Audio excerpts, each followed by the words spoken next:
Yo, what's going on, Planet S.O.N family? It's your main man, JD. Thank you for tuning in. This is Drinks with JD.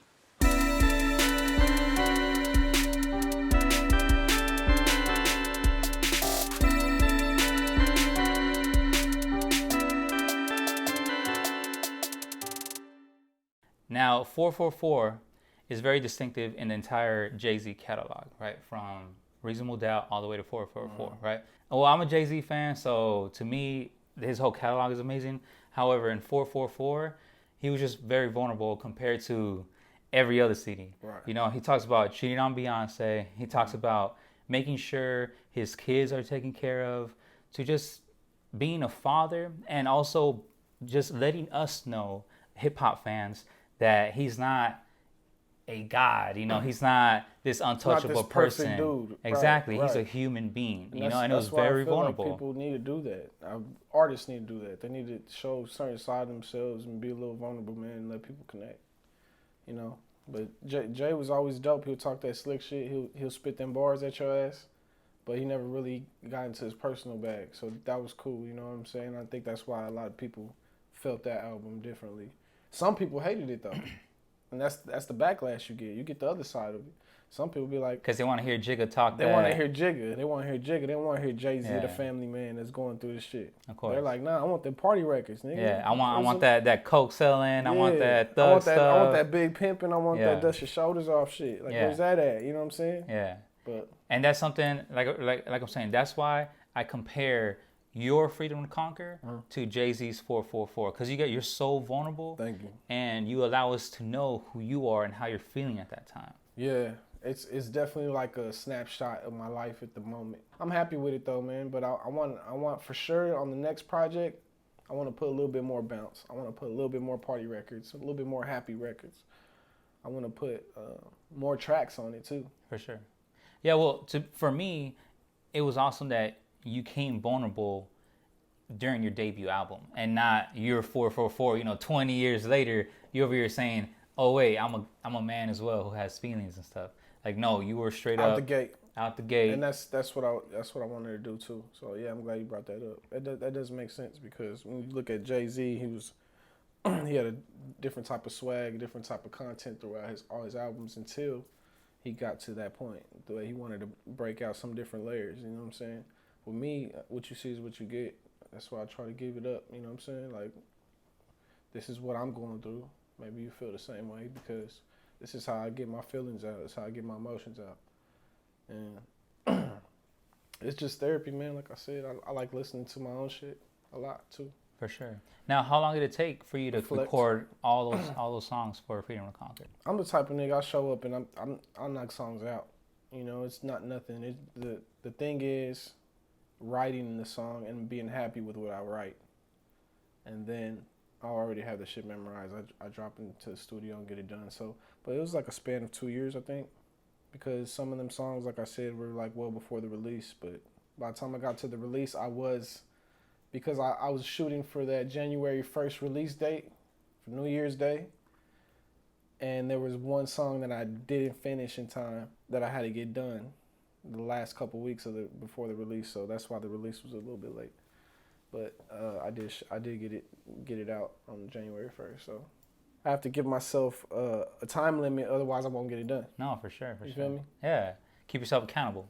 Right. Yeah. Right. Especially with art, that you want to put out. Yeah. Because technically, like, if I don't get it out this day, I'm not gonna put it out. I'm just gonna be bullshitting, or think it's not good enough. For sure.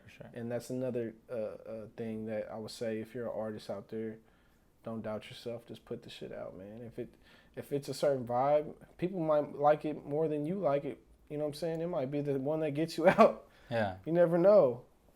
It'd be sometimes it's them little simple tracks or them little dumb ones that catch. Yeah. You just never know. I would just say put it out. And that's what I'm telling the whole clique now too. We're sitting on a lot of music. So for all you guys that have been waiting for Feria Fetish shit, we're sitting on a lot of music. It's the debating of everyone when we get in the little meeting mode and we sit at the table and we're like, okay, what song we gonna put out next? Yeah. I'm like, nigga, put them all out. Yeah. Let's just put everything out. I don't care if it's not even finished yet. For you know, we have the hook on the end. Who gives a fuck? Okay. No, the kids don't even care. If they like the song, they're gonna bang it anyway. And if it's only like 2 minutes long, they'll still keep it on repeat. the attention span is very small now. So I'm just running with it. Like what I give you guys is gonna be meaningful. I'm gonna think about it, but I'm not gonna waste a lot of time perfecting the fucking vocals and mixing. And I'm not gonna. If it sounds clear and crispy, that's what you're gonna get. Okay. Yeah. Now you're mentioning Feria Fetish, Mhm. right? Can you tell me about who's a member in Feria Fetish? Who makes up Feria Fetish? Yeah, so that's good. I'm glad you said that. So that way I could get everybody out individually. So me and Chavo started it. My little cousin, basically started the name. He invested in the studio equipment to set up in his house, and that's where we started recording songs. And he just said it one time in his line. One of the songs that he jumped on with me. We were recording at my homeboy Martin's house. Martin Martinez, shout out to Martin. And we were recording in his basement, and I was doing a song. He said, "Fuck fakes, I got a Feria Fetish focus." He did the 5 Fs or some shit, and I was like, "Wait, what the fuck did he just say?" And then from that day, I couldn't get it out of my head. And I was like, "What'd you say? Say it again." Yeah. And then he said, "Fuck fakes, I got a Feria Fetish focus." I was like, "Oh shit, that's tight, Feria Fetish." Yeah. I was like, "That's fucking sick."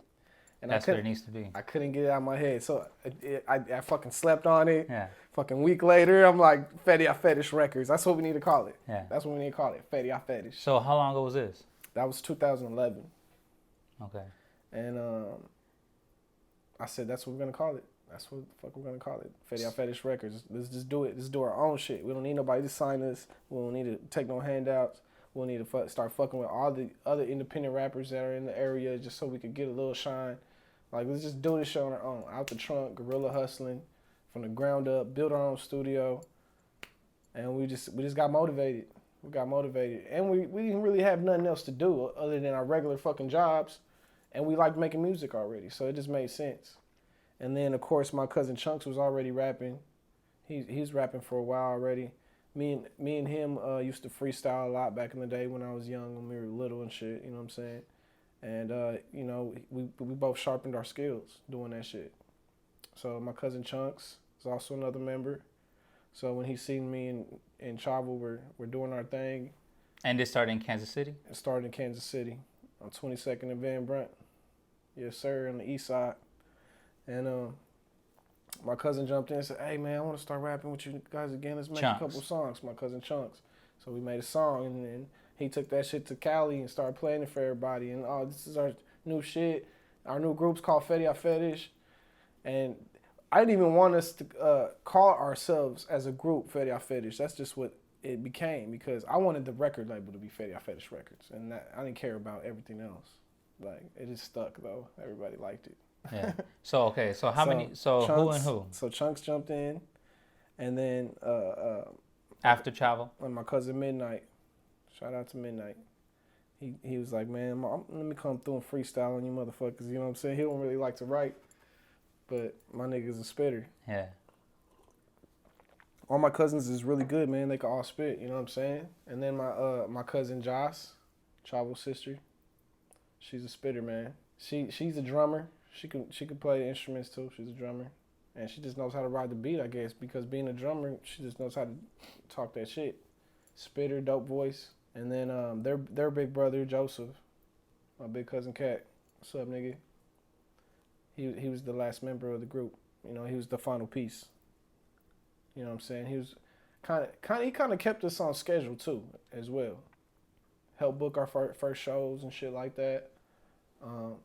You know, we would go in the basement playing shit out, fucking get the dry erase board.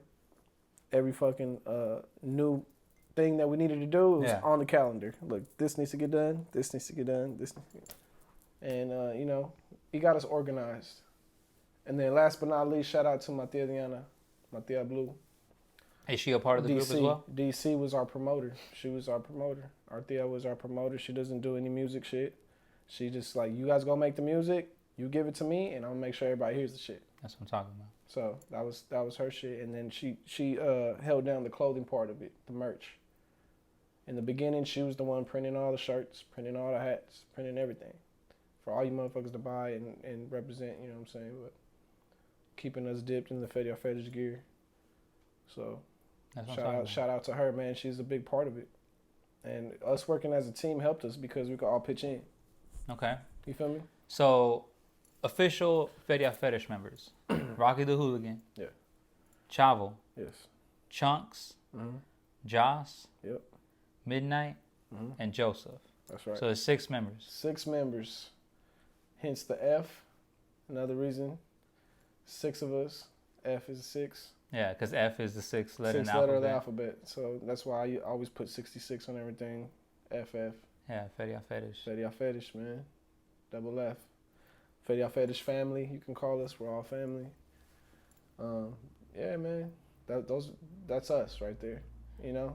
I'm trying to get Joseph to come back out and make some new shit. He stopped making music? He did stop making music, but his mixtape is fire. Yeah. So check that shit out. It's on YouTube. Before I Was King, that shit's hard. So every member in Feria Fetish makes their own music. Also, we do make our own music. Yeah, we branched out. We individually, started off doing group shit, but since there's 6 of us, we can't all always be on the same song. Yeah. So we did do 2 group projects that were mixtapes as a group. So the first one was Feria Fetish Infinite Movement, which was 10 tracks. That was our very first one.